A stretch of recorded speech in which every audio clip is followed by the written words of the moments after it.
Hello बच्चों, UP21 classes की सैनिक सीरीज में आप सभी लोगों का स्वागत है। और जो सैनिक सीरीज तुम्हारी थी वो SSC GD 2025 के एग्ज़ाम को लेकर चल रही है। आज जो हमारी दूसरी क्लास होने वाली है, मतलब पीछे एक प्रैक्टिस सेट ऑलरेडी हो चुका है। उस क्लास को, पिछली क्लास को अच्छे से देखें, तब दूसरी क्लास की तैयारी करें और अच्छे से नोट्स बनाएं और क्लास को शेयर भी करते रहें, जिससे और भी लोग इस वीडियो का फ़ायदा उठा सकें। ज़्यादा देर न करते हुए क्लास को शुरू करते हैं। क्वेश्चन नंबर 1 की तरफ चलते हैं भाई। देखते हैं क्वेश्चन नंबर 1 कह रहा भाई, मध्यमंडल मीजोस्फीयर के संबंध में निम्नलिखित में से कौन सा कथन सही नहीं है। यह वायुमंडल का तीसरा स्तर है। यह प्रतीक्षित समताप मंडल के ऊपर है। इस स्तर में बढ़ती हुई ऊंचाई के साथ तापमान अत्यंत तीव्रता से बढ़ता है। अंतरिक्ष से इस स्तर में प्रवेश करने पर उल्कापिंड जल जाते हैं। तो काफ़ी चीज़ें मध्यमंडल के बारे में जो इसी में ही मेंशन कर दी गई हैं। तो इस स्तर में बढ़ती हुई ऊंचाई के साथ तापमान बढ़ता नहीं है, बल्कि क्या होता है भाई, यहाँ पर तापमान क्या है, घटता है। तापमान घटता है। यह वायुमंडल की तीसरी लेयर है। मतलब सबसे पहले सबसे निचली जो आएगी हमारी क्षोभमंडल, क्षोभमंडल के ऊपर जाओगे समताप मंडल, समताप मंडल के बाद मध्यमंडल, मध्यमंडल के बाद जाओगे आयनमंडल, आयनमंडल के बाद बहिर्मंडल, बहिर्मंडल के बाद हमारा स्पेस शुरू हो जाता है, अंतरिक्ष। तो ये तीसरा स्तर है, समताप मंडल के ऊपर है। ये ध्यान रखना, इसमें तापमान बहुत कम पाया जाता है, मतलब माइनस में तापमान देखने को मिलता है। और ये पूछा जाता है वायुमंडल की सबसे ठंडी परत कौन सी है। तो वायुमंडल की सबसे ठंडी परत वो कौन सी है, हमारी समताप मंडल है। तो यहाँ पर इतने सारे हमें पॉइंट ध्यान रखने हैं। आएंगे क्वेश्चन नंबर। भारत में हर साल संविधान दिवस किस तिथि या दिन को मनाया जाता है। 2 अक्टूबर, 15 अक्टूबर, 30 नवंबर या 26 नवंबर। अब 30 नवंबर को बात करेंगे।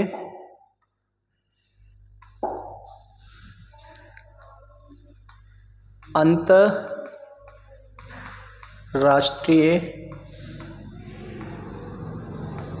कंप्यूटर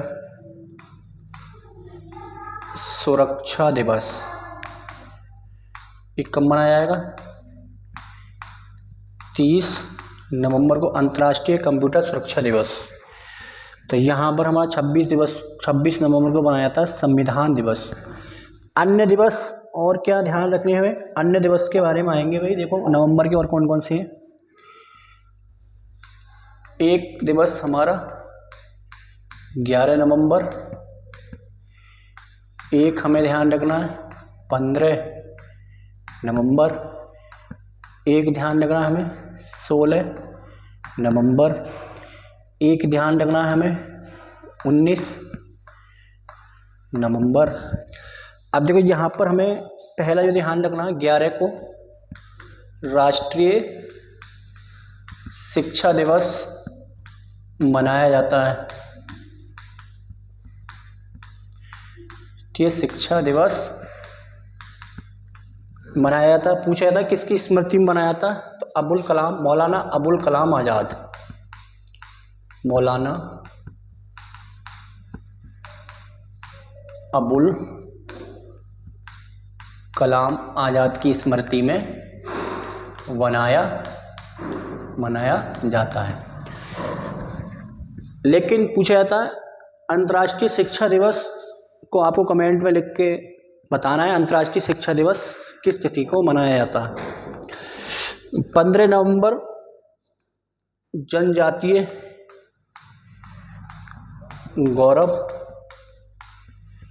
दिवस मनाया, जनजातीय गौरव दिवस मनाया जाता है। किसकी स्मृति में, बिरसा मुंडा की स्मृति में। किसकी स्मृति में मनाया था, स्वतंत्रता सेनानी बिरसा मुंडा की स्मृति में ये मनाया जाता है भैया।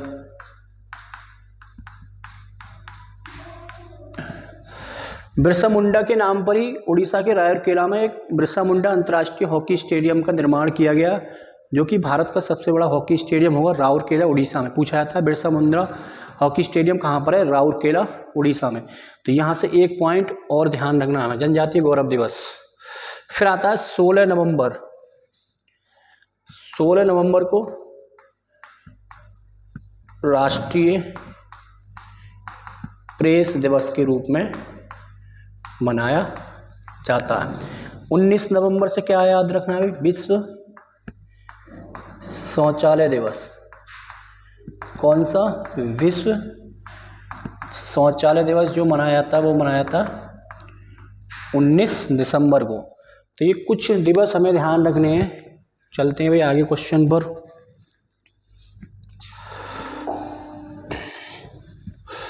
भामी दीप्ति साई प्रणीत का संबंध किस खेल से है, बैडमिंटन, टेनिस, हॉकी या क्रिकेट।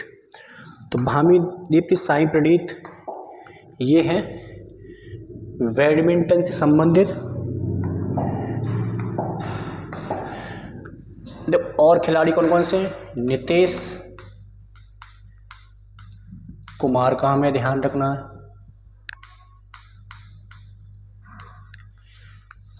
चिराग चंद्रशेखर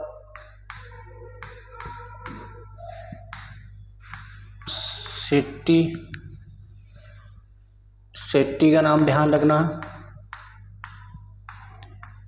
इन्हें खेल रत्न मिला है 2023 में, खेल रत्न 2023।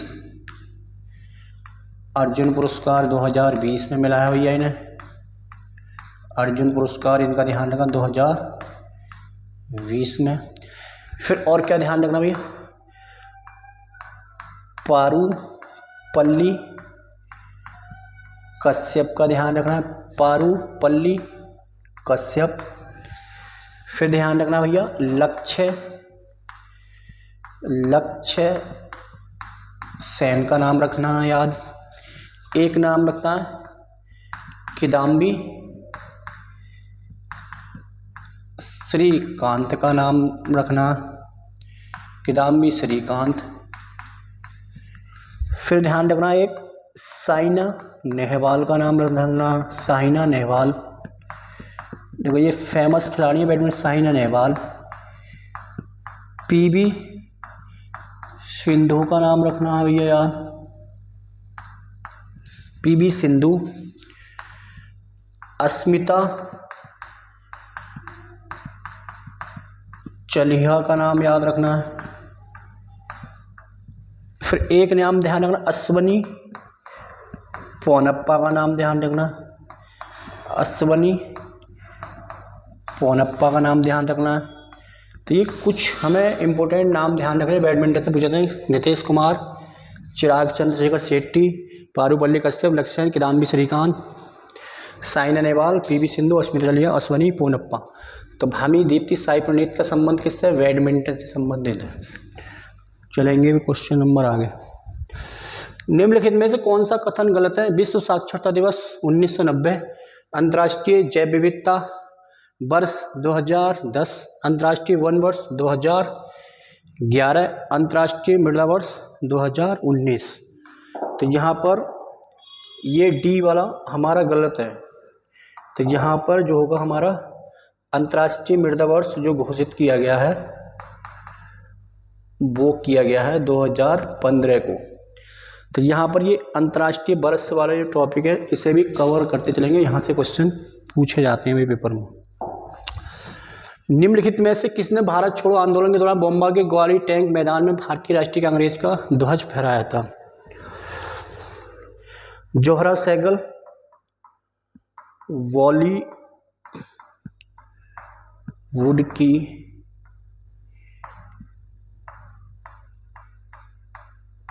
ग्रैंड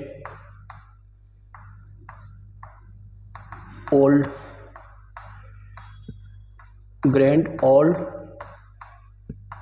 लेडी कहा जाता है। बॉलीवुड की ग्रैंड ओल्ड लेडी किसे कहा जाता है, जोहरा सहगल। स्वतंत्रता आंदोलन की ग्रैंड एंड लेडी कहा जाता है, ग्रैंड ओल्ड लेडी कहा जाता है वो अरुणा आशफ अली को कहा जाता है, अरुणा आशफ अली। देखो यहाँ पर किससे जुड़ी है ये? भारत छोड़ो आंदोलन से जुड़ी हुई है। भारत छोड़ो आंदोलन से जुड़ी हुई हैं। फिर इन्हें स्वतंत्रता आंदोलन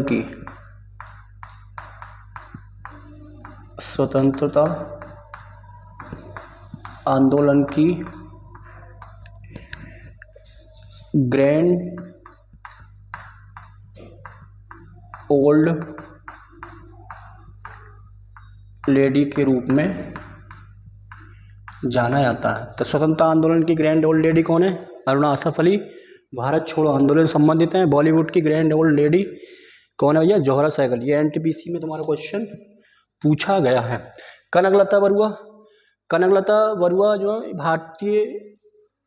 भारत छोड़ो आंदोलन के दौरान इन्हें एक कन्या थी। इन्होंने एक सार्वजनिक जुलूस निकाला था और सार्वजनिक जुलूस निकालने के दौरान ये पुलिस थाने में इन्होंने घुसने का प्रयास किया और इनकी गोहपुर नामक स्थान पर इन्हें पुलिस के द्वारा क्या मार दी गई? गोली मार दी गई। ये क्वेश्चन पूछा गया है, तुम्हारा ध्यान रखना है इसके बारे में। भारत छोड़ो आंदोलन के दौरान इन्होंने सार्वजनिक जुलूस निकाला और एक पुलिस थाने में घुसने के प्रयास में इन्होंने गोहपुर नामक स्थान पर गोली खाई थी। तो यहाँ पर ये ध्यान हमें रखना है। तो इसमें भारत छोड़ो आंदोलन के दौरान भारतीय राष्ट्रीय कांग्रेस को ध्वज फहराया था ग्वालियर टैंक पर। किसने? अरुणा आसफ अली। बी कामा भारतीय क्रांति की जर्नी, भारतीय क्रांति की जननी कहा जाता है। किसे? B comma. विदेशी धरती पर तिरंगा फहराने वाला पहला भारतीय, पर तिरंगा फहराने वाला पहला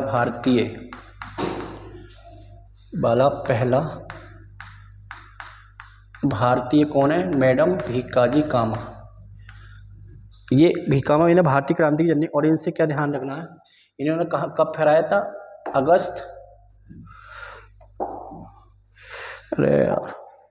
इन्होंने फहराया था अगस्त 1907 में जर्मनी के स्टुटगार्ट। अगस्त 1907 में जर्मनी के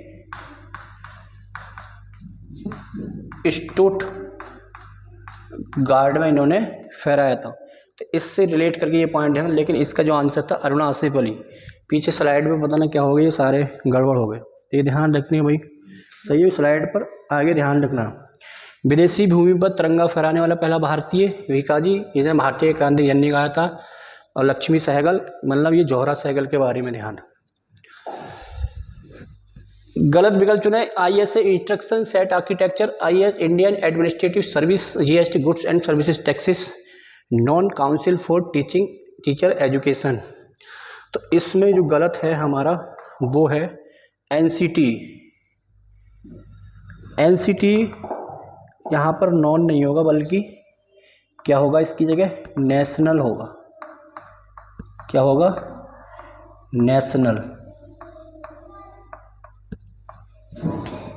national NCT, national council for teacher education. तो डी आंसर इसका सही होगा। क्वेश्चन नंबर 7 पे आओगे अगला। निम्नलिखित में से कौन भारत के सर्वोच्च नागरिक सम्मान भारत रत्न से सम्मानित होने वाली पहली संगीतकार थी? पंडित रविशंकर को 1999 में ध्यान रखेंगे। MS सुब्बुलक्ष्मी 1998 में। ये सारे संगीत। भीमसेन जोशी, लता मंगेशकर 2001। तो इसमें पहले कौन सी होंगे? MS सुब्बुलक्ष्मी, जो कि फोटो लगी हुई है सामने, ये MS सुब्बुलक्ष्मी। देखते हैं इनके बारे में क्या क्या हमें यहाँ ध्यान रखना है।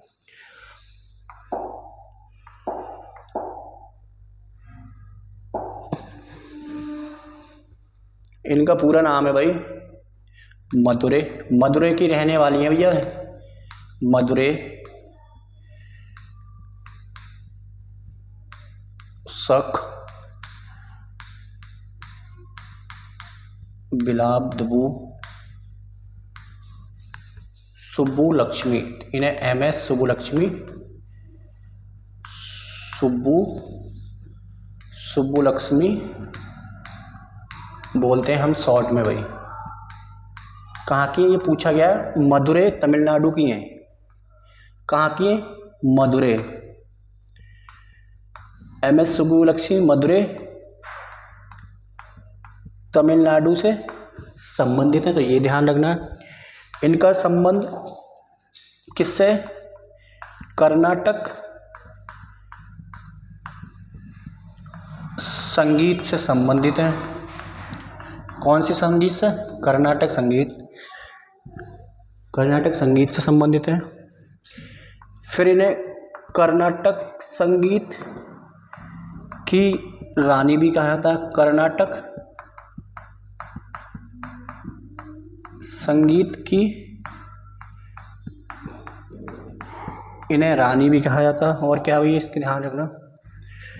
फिर रेमन मैग्सेसे से पाने वाली पहली महिला संगीतकार, रेमन मैग्सेसे से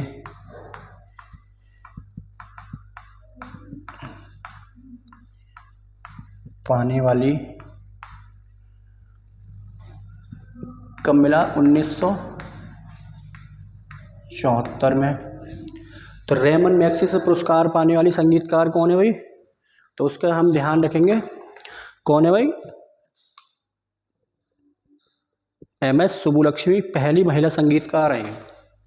क्या भैया, रेमन मैग्सेसे पुरस्कार पाने वाली पहली महिला संगीतकार कौन है, 1974 मिला है सुब्बुलक्ष्मी। ये मिला है इन्हें सार्वजनिक सेवा के लिए, सार्वजनिक सेवा के लिए मिला, सार्वजनिक सेवा। 19 UN में प्रदर्शन करने वाली, UN में 1966 में 1966 में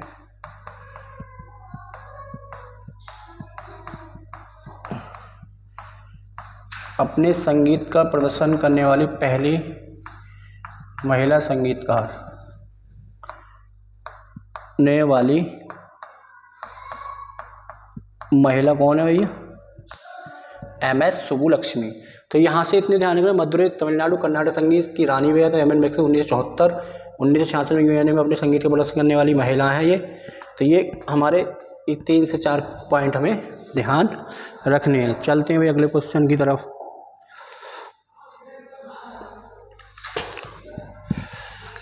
निम्नलिखित में से किसका उल्लेख भारतीय संविधान की प्रस्तावना में नहीं है, संप्रभुता, अखंडता, सुरक्षा या गणतंत्र।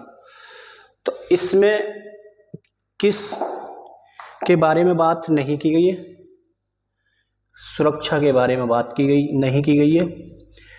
अब देखो प्रस्तावना, संविधान में प्रस्तावना का प्रावधान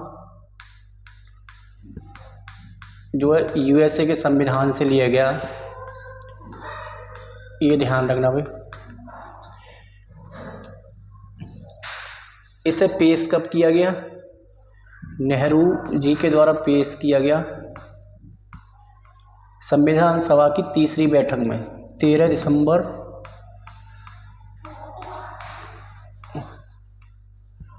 1946 में पेश किया गया, और ये संविधान के उद्देश्य प्रस्ताव पर आधारित है।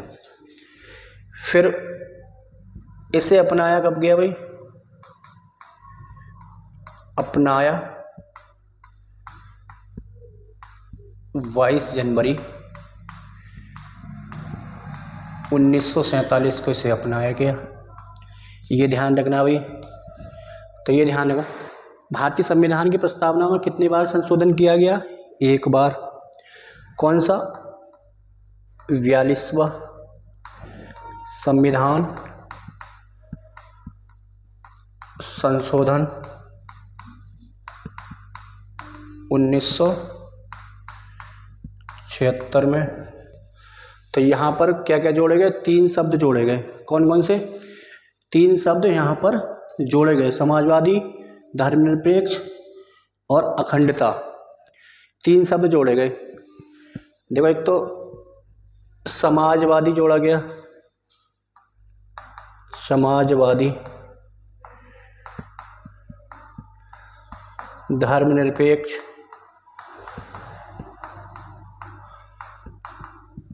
और अखंडता। 42वां संविधान संशोधन को क्या कहते हैं भैया? इसे लघु संविधान की संज्ञा दी जाती है, लघु संविधान की संज्ञा दी जाती है। तो ये ध्यान लग रहा है भाई, कहीं पर मिस्टेक हो जाया करो तो कमेंट कर दिया करो भाई, सही है भाई। अब देखो यहाँ से क्या क्या ध्यान रखने हैं। 42वां संविधान एक बार संशोधन हुआ। अब इसमें देखो, इनमें जो प्रस्तावना में देखो इनमें 3 प्रकार के न्याय की बात की गई है। 3, 5 प्रकार की स्वतंत्रता की बात की गई है, विचार की स्वतंत्रता, अभिव्यक्ति, विश्वास, धर्म और उपासना की स्वतंत्रता। 3 प्रकार के न्याय, सामाजिक, आर्थिक और राजनीतिक न्याय। 2 प्रकार की समानता, प्रतिष्ठा और अवसर की समानता। कभी कभी इनका क्रम भी लगाने को आया था। सबसे पहले न्याय की बात की गई है, फिर स्वतंत्रता की, फिर समानता की। इनका सीक्वेंस भी लगाने को आया था। उन सब में व्यक्ति की गरिमा और राष्ट्र की एकता, अखंडता और बंधुता बढ़ाने के लिए 1906 को अंग्रीकृत या अधिनियम आत्मनिर्भर करते हैं। तो ये प्रियम्बल के बारे में हमें इतना ध्यान रखना, मतलब इम्पोर्टेंट जानकारी। आगे भी इनसे संबंधित आगे भी जो भी कथन कहे गए होंगे प्रस्तावना के बारे में, उसमें भी चर्चा करते चलेंगे भाई। तो यहाँ पर ये ध्यान रखना है हमें प्रस्तावना के बारे में। क्वेश्चन, महात्मा गांधी नई श्रृंखला के 10 रुपये के नोट का कारण। नई श्रृंखला के नोट आरबीआई द्वारा कब जारी किए गए? तो ये पता नहीं, 1996 में जारी किए गए। अब ये 10 रुपये का नोट है, इसका साइज पूछा गया आज। तो इसका साइज है 62, 123, 63, 129, 66, 165, 66, 142। तो यहाँ पर 63, 129। तो यहाँ पर ऑप्शन गलत दे रखा है, थोड़ा सही कर लेंगे। 63, 123 है, यहाँ पर थोड़ा करेक्शन करेंगे।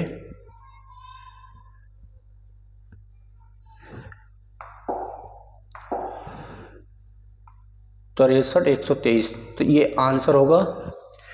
अब इसका कलर पूछा था, चॉकलेटी भूरा कलर है, चॉकलेटी भूरा या चॉकलेटी ब्राउन कलर है इसका,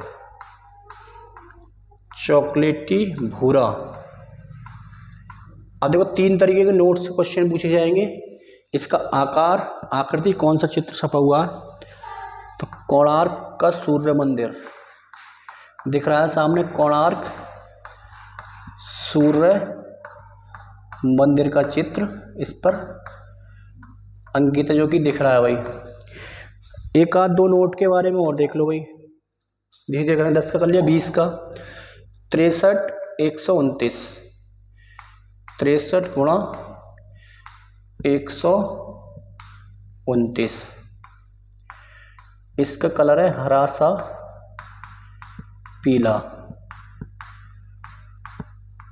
और इस पे क्या है? एलोरा केव्स।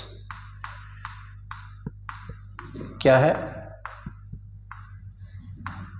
एलोरा गुफा है। कौन सी भैया? एलोरा गुफा।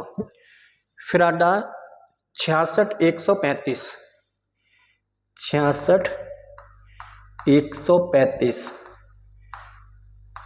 देखो 63, 123, 63, 129, 10, 20। अब आगे 66, 135, 50। ये तो है भैया 20 रुपये के नोट का, ये हमने 10 की बात करी ली। अब ये 50 रुपये के नोट की बात करना है, 50। तो इसका कलर पूछा जाता है फ्लोरोसेंस ब्लू, फ्लोरोसेंस ब्लू या प्रतिदीप्ति नीला, या हिंदी में भी आया था कभी प्रतिदीप्ति नीला। तो ये 50 के नोट के बारे में बात करी, और इस पे छपा हुआ है कौन सा चित्र है, हम्पी, हम्पी कर्नाटक। तो हम्पी कर्नाटक का चित्र इस पे छपा हुआ है। 66 135 ये 10 के नोट, 10 10 20 50। तो 3 नोट को लेकर हमने चर्चा कर ली। आगे वैसे ही 100 का नोट, 200 का, 500 का, 2000 का जो नोट चल रहे हैं हमारे प्रचलन में वर्तमान में, उनके बारे में 3 तरह के क्वेश्चन पूछे हैं। तो आकार पूछा जाएगा, या कौन सा चित्र अंकित है, या उसका कलर कौन सा है। आगे क्वेश्चन आएंगे भाई। लिपुलेख दर्रा किस राज्य में स्थित है? लिपुलेख दर्रा किस राज्य में स्थित है? सिक्किम में हमें नाथुला जलेपला देखने को मिलेगा। सिक्किम में नाथुला जलेपला, सिक्किम में नाथुला और जलेपला ध्यान रखना है। हिमाचल प्रदेश में तुम्हें सिपकीला, रोहतांग, बड़ा लाचा और देवसा दर्रा, ये ध्यान रखने हैं भाई। देखो मैं कुछ बता देता हूँ। बनिहाल, बनिहाल, पीर पंजाल, ये ध्यान रखने हैं। फिर हिमाचल प्रदेश से देवसा पास,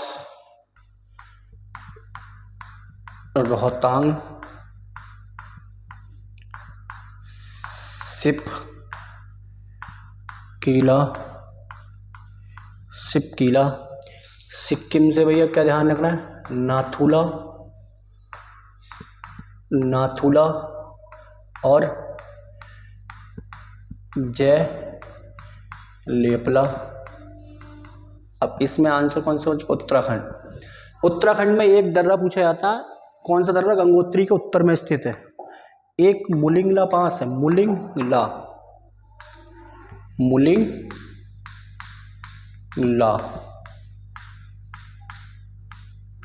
गंगोत्री के, गंगोत्री के उत्तर में है, और ये भारत और तिब्बत को कनेक्ट करता है। मुलिंगला दर्रा पूछा था गंगोत्री उत्तर में, जो कि भारत और उत्तराखंड और तिब्बत को जोड़ता है। उत्तराखंड लिपुलेख दर्रे से कैलाश मानसरोवर, ये भी तिब्बत को कनेक्ट करेगा। फिर यहाँ पर माना नीति दर्रा। कौन कौन से दर्रे हैं देखो, अन्य दर्रे, अन्य दर्रे, माना, नीति, किंगरी बिंगरी दर्रा, किंगरी विंगरी, किंगरी बिंगरी दर्रा, ये भी कहाँ पर है, किंगरी बिंगरी दर्रा एक ही दर्रा ये। माना, नीति, किंगरी दर्रा, मुलिंगला और लिपुलेख, ये सब उत्तराखंड के। आगे आएंगे अगले क्वेश्चन पर। वार्षिक वित्तीय विवरण का दूसरा नाम धन विधेयक, वित्तीय विधेयक, बजट। वार्षिक वित्तीय विवरण का दूसरा नाम क्या है? तो भाई भारतीय संविधान में बजट शब्द का कहीं उल्लेख नहीं है, बल्कि बजट को किस नाम से उल्लेखित किया गया है? वार्षिक वित्तीय विवरण। तो वार्षिक वित्तीय विवरण आर्टिकल 112 की बात करते हैं, अनुच्छेद 112 में किस नाम से उल्लेख है बजट का? वार्षिक वित्तीय विवरण। तो इसका दूसरा नाम बजट का ये होगा। अब बजट से क्या क्या चीज़ें हमें ध्यान रखनी है? भारत का पहला बजट,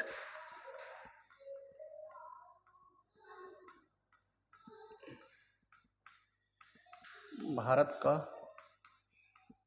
पहला बजट 1860 में कौन थे, किसके द्वारा पेश किया गया? सबसे पहले जेम्स के द्वारा पेश किया गया। स्वतंत्र भारत का पहला बजट 22 नवंबर 1947। स्वतंत्र भारत का पहला बजट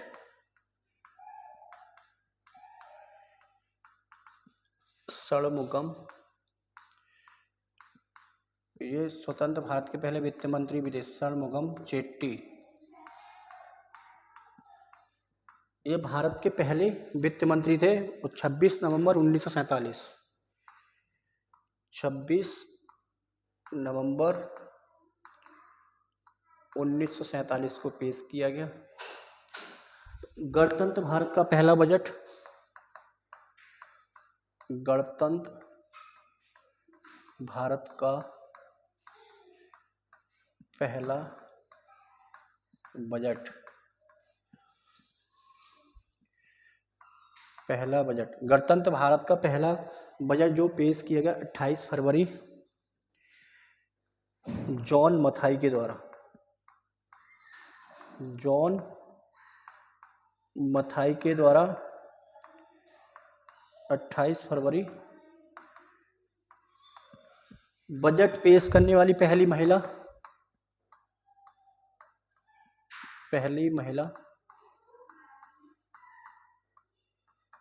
इंदिरा गांधी, बजट पेश करने वाली पहली महिला, तो इंदिरा गांधी के ध्यान रखेंगे। और 1970 में पेश की। सर्वाधिक बार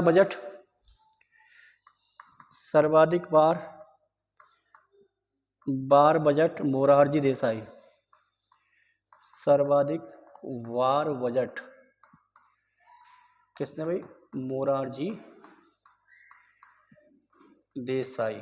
सर्वाधिक बार बजट किसने पेश किया? मोरारजी देसाई। तो ये कुछ पॉइंट हमें ध्यान देंगे। भारत का पहला बजट 1860 में अप्रैल 18 जेम्स विल्सन का, स्वतंत्र भारत का पहला षणमुगम चेट्टी 26 नवंबर 1947, गणतंत्र भारत का जॉन मथाई के द्वारा 1950 में पेश किया गया। महिला कौन थी? इंदिरा गांधी। 1970 सर्वाधिक बार बजट पेश करने का जो रिकॉर्ड है वो 10 बार। कितने बार भाई? 10 बार।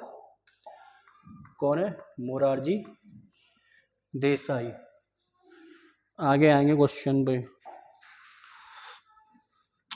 भारतीय रिजर्व बैंक के संबंध में कौन सा कथन गलत है?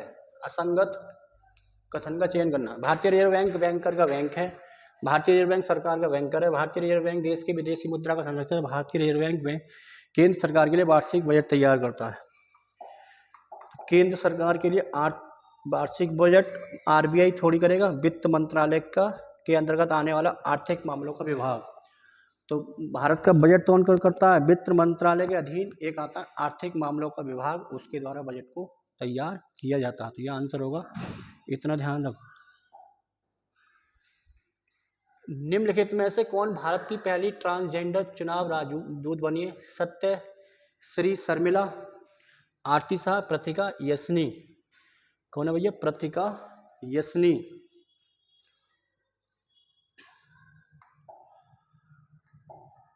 भारत की पहली ट्रांसजेंडर वकील प्रतिका यशनी। तो ये हैं भारत की पहली ट्रांसजेंडर पुलिस अधिकारी। भारत की पहली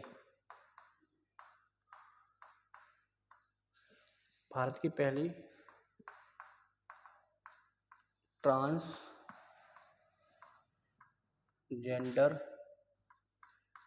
पुलिस अधिकारी कौन है? आरती शाह। इंग्लिश चैनल को पार करने वाली प्रथम महिला, इंग्लिश चैनल को पार करने वाली प्रथम भारतीय महिला।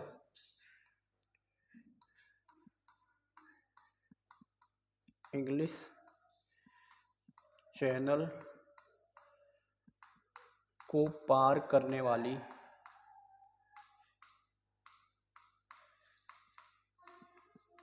प्रथम भारतीय महिला कौन है भाई? प्रथम भारतीय महिला आरती।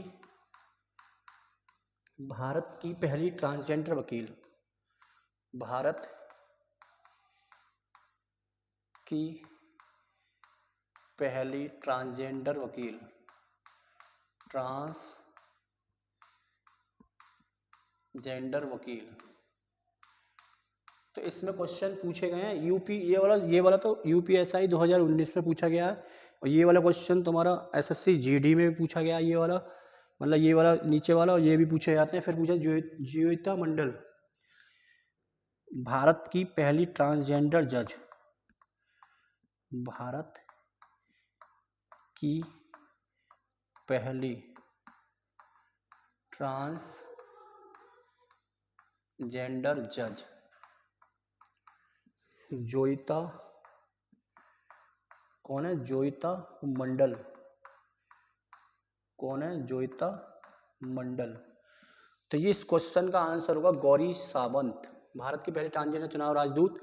तो ये अपने आप में एक अच्छा क्वेश्चन है। मतलब यहाँ पर हमने 5 क्वेश्चन के बारे में जानकारी प्राप्त करी, मतलब 5 क्वेश्चनों को हमने यहाँ पर सॉल्व किया। काफ़ी इंपॉर्टेंट है, इन्हें ध्यान रखना भाई, क्योंकि जो भी फर्स्ट टाइम होता है उसे पेपर में हमेशा पूछा जाता है। रक्त के थक्का जमने की प्रक्रिया को क्या कहा जाता है? रक्त के थक्का जमने की प्रक्रिया को क्या कहा जाता है? Thrombocytopenia, homophobia, haemophilia. तो इसे कहा जाता है भैया स्कंदन। इसमें पूछा रक्त का थक्का जमाने में सहायक विटामिन,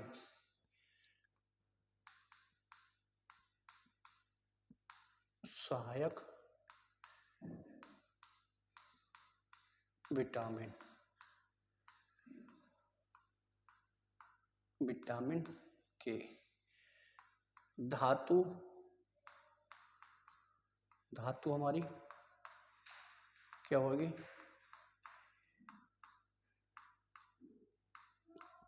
कैल्शियम। धातु क्या होगी? रुधिर कणिका, रुधिर कणिका कौन सी होगी? Platelets,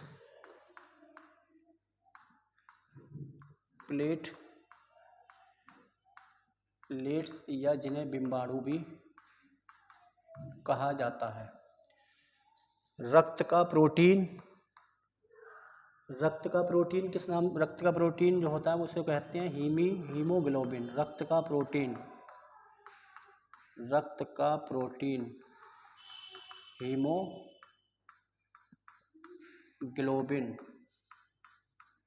globin. रक्त के थक्के जमाने में सहायक विटामिन के, धातु कैल्शियम, रुधिर कणिका कौन सी? प्लेटलेट्स या इसे बिम्बाणु भी कहा जाता है, रक्त का प्रोटीन हीमोग्लोबिन। तो ये हमें इतनी पॉइंट हमें ध्यान रखने हैं। तो इसका मतलब है जमने के बगैर रक्त स्कंदन। अगला क्वेश्चन आएंगे,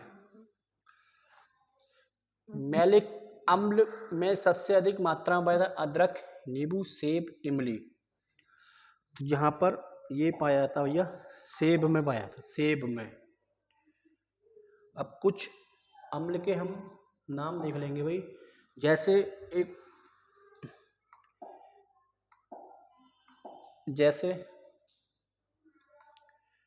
देखो बहुत इम्पोर्टेंट है ये, कच्चा आम,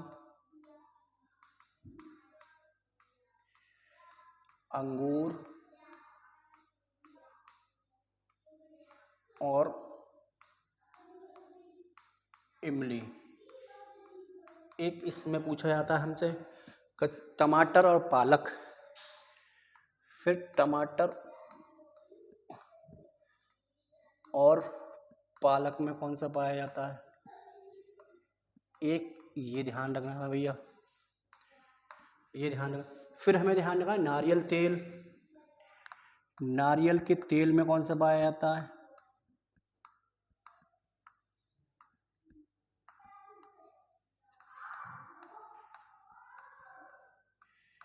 फिर हमें ध्यान रखना है नींबू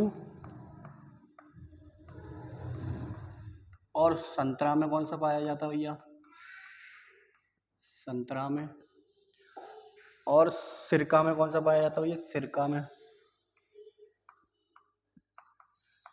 सिरका में। चींटी के डंक में कौन सा पाया जाता है? जैतून का तेल,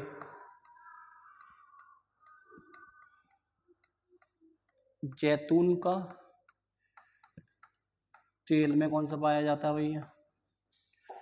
जैतून का तेल, नारियल, नींबू, जैतून का तेल हो गया। चींटी के डंक में कौन सा पाया जाता है? फिर नींबू, संतरा हो गया।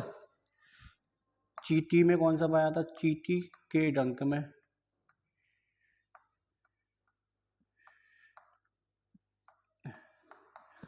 तो ये कुछ एसिड है हमें यहाँ पर ध्यान रखने हैं।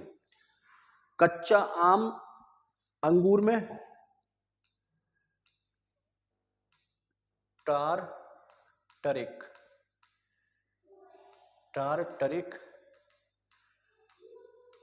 अम्ल भैया। टमाटर पालक में ऑक्जेलिक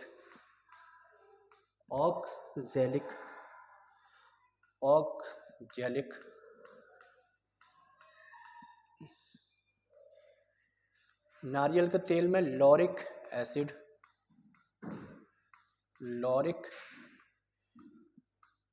पूछा गया है भाई कई बार। लॉरिक एसिड नारियल तेल में। नींबू संतरा में साइट्रिक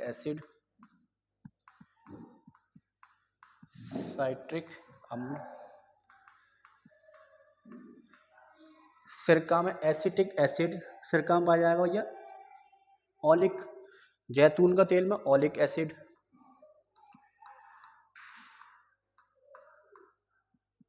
ऑलिक एसिड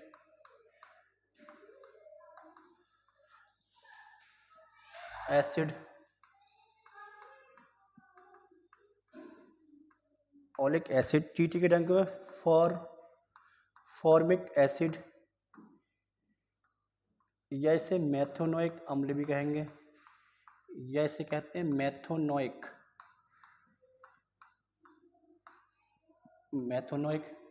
इसका कभी कभी मेथोनोइक का फॉर्मूला भी पूछ लेता है HCOH। सिरका का बताना है भाई। सिरका में जो होता है एसिटिक अम्ल CH3COH एसिटिक अम्ल। तो ये दो अम्ल जो है इनके रासायनिक सूत्र भी पूछे जाते हैं पेपर में, है क्या रासायनिक सूत्र, एक सिरके का और एक चींटी के डंक फार्मिक एसिड। तो इतने कुछ एसिड का हमें ध्यान रखना है भाई। कितना ये सारे बार बार पूछे गए तो बहुत ही अच्छे इंपॉर्टेंट क्वेश्चन है। कच्चा आम अंगूर इमली में टॉर्ट्रिक एसिड, टमाटर पालक में ऑक्जेलिक, नारियल के तेल में लॉरिक, नींबू संतरा साइट्रिक एसिड, सिरका में एसिडिक अम्ल, जैतून के तेल में ऑलिक एसिड, चींटी के डंक में फार्मिक एसिड या फार्मिक अम्ल। ऐसे ही आगे बहुत सारे अम्लों को लेकर चर्चा करते चलेंगे, जो भी हमें इम्पोर्टेंट लगेंगे वो सारे करते चलेंगे भाई। क्वेश्चन नंबर अगला, हाल ही में 5 वर्ष की उम्र में माउंट किलिमंजारो पर चढ़ने का रिकॉर्ड बनाया तेगबीर सिंह, अरुणिमा सिन्हा, डॉक्टर SZ कासिम, श्री मावो भंडार नायक के। अब देखो एक एक ऑप्शन बहुत बेहतरीन ऑप्शन है, ध्यान रख रहे हैं। ये श्रीलंका से हैं, विश्व की पहली महिला प्रधानमंत्री, विश्व की पहली महिला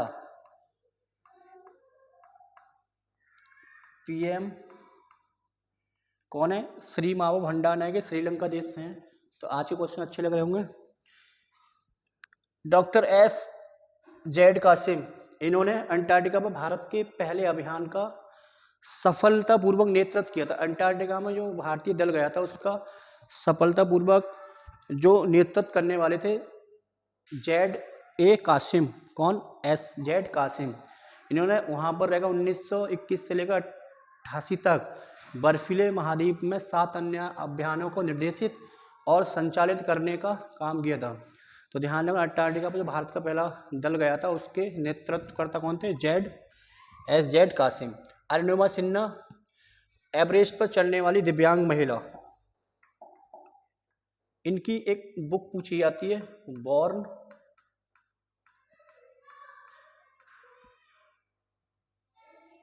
again on the mountain, Arunima Sinha, born again on the mountain. ये माउंट एवरेस्ट, विश्व की सबसे ऊंची चोटी माउंट एवरेस्ट को फतह करने वाली पहली दिव्यांग महिला अरुणिमा सिन्हा। उनकी आत्मकथा है बॉर्न अगेन ऑन माउंटेन। जेड कासिम का मैंने बता दिया किससे संबंधित है? अंटार्कटिका से संबंधित है। 1981 से 88 तक इन्होंने बर्फीले महाद्वीप में 7 अन्य अभियानों का संचालन और निर्देशन किया था। तो यहाँ पर 5 वर्ष की उम्र में माउंट किलिमंजारो चढ़ने वाले हैं तेगबीर सिंह पंजाब से, देखो माउंट किलिमंजारो ये है तंजानिया देश, तंजानिया देश में है, और ये अफ्रीका की सबसे ऊंची चोटी, कौन से महाद्वीप में? अफ्रीका महाद्वीप की सर्वोच्च चोटी है कौन सी? माउंट किलिमंजारो किस देश में है भैया? तंजानिया बता देंगे। और ये माउंट किलिमंजारो अफ्रीका महाद्वीप की सबसे ऊंची चोटी है तंजानिया, और जिसे फतेह करने का रिकॉर्ड बनाया है 5 वर्ष की उम्र में, उसका नाम है तेगवीर सिंह। यहाँ पर ये फोटो दिखाई दे रही है भैया, तेगवीर सिंह। तो इन्होंने बहुत कम उम्र में ये कारनामा किया है, इनसे कुछ सीखें, इनसे कुछ सीखें, तुम भी एक नया कारनामा करें, मतलब इतिहास में, मतलब जो कि तुम्हें आगे भी लोग याद करें अपने जीवन में, ऐसा कुछ कारनामा करें। तो ये देखिए छोटा सा बच्चा कितना इसका हौसला। सिंधु जल संधि जिस पर वर्ष 19 में हस्ताक्षर किए गए थे, नियम बनाए गए कि निर्देश करते हैं भारत सिंधु नदी प्रणाली का कितने उपयोग करता था। कब हस्ताक्षर किया गया? 19 सितंबर और 1960 को हस्ताक्षरित किया गया है। ये कहाँ पर? कराची में हुआ। मध्यस्थता किसकी थी? World bank. मीडिएटर कौन था?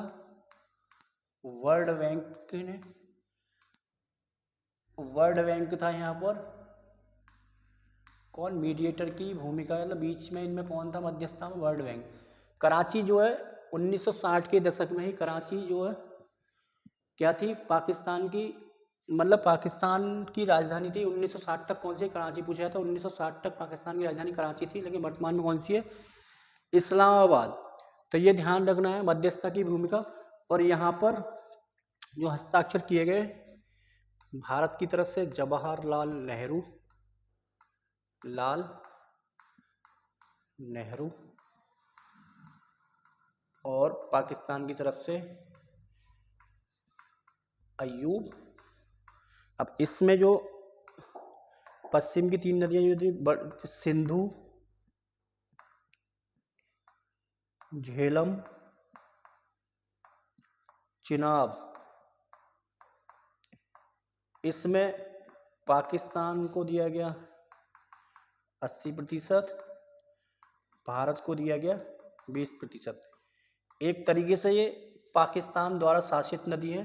फिर पश्चिम की, पूर्व की तरफ नदियां बच गई, रावी, ब्यास और सतलज। ये भारत के द्वारा शासित हैं। यहाँ पर पाकिस्तान को हो गया 20% और भारत को यहाँ पर 80%। तो ये हमें ध्यान रखना। पूछा गया है भारत सिंधु नदी प्रणाली द्वारा कितने, तो यहाँ पर सिंधु नदी का कितना कर सकता है? 20%। तो 1960 में समझौता किया, ये भी गलत हो गया। देखो यहाँ पर ये गलत, कौन सा है? ये 19 सितंबर 1960 कहाँ पर हुआ? कराची में। ये तो इतने हमें ध्यान रखना भाई। बेल्ट डाउन्स पंपास ऑस्ट्रेलिया के घास के मैदान कहाँ पर स्थित हैं? बेल्ट डाउन्स पंपास आदि शब्द से संबंधित वातावरण में घाटियों, वाणिज्य कृषि या घास के मैदान। ये क्या है? घास के मैदान है। जैसे देखो वेल्ड कहाँ पर है? दक्षिण अफ्रीका में। Belt downs Australia, pampas Argentina में। और देखो क्या क्या है? कैंटरबरी घास के मैदान, कैंटरबरी, सवाना घास के मैदान, पटाना घास के मैदान,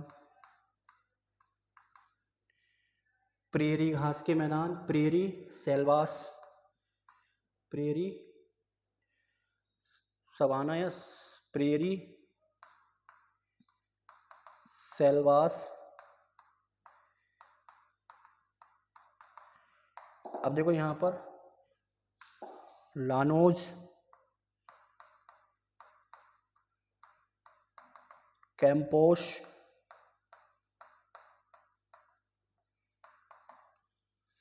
कैंटरबरी न्यूजीलैंड में है। सवाना अफ्रीका में। पटाना श्रीलंका में। प्रेरी घास के उत्तरी अमेरिका, यूएसए कनाडा वाला क्षेत्र, अमेरिका। सेल्वास अफ्रीका, दक्षिण अफ्रीका। Llanos llanos. कैंपोस, देखो लानोज कहाँ पर है? Llanos Venezuela, Venezuela. कैंपोस घास के मैदान ब्राजील। Canterbury New Zealand. सवाना उत्तरी अमेरिका। पटाना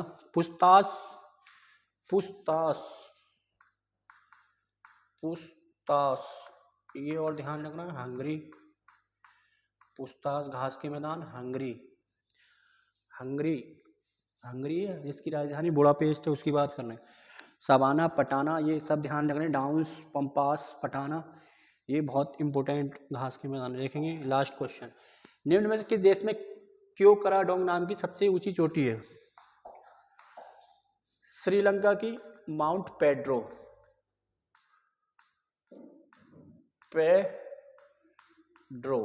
या पिडरू थाला गाला, ये श्रीलंका की हो गई। भूटान का गंगखर पुनसुम, देखो ये ऐसा पर्वत है विश्व का ना चढ़ा हुआ पर्वत, पुनसुम। म्यांमार का हका काबूराजी,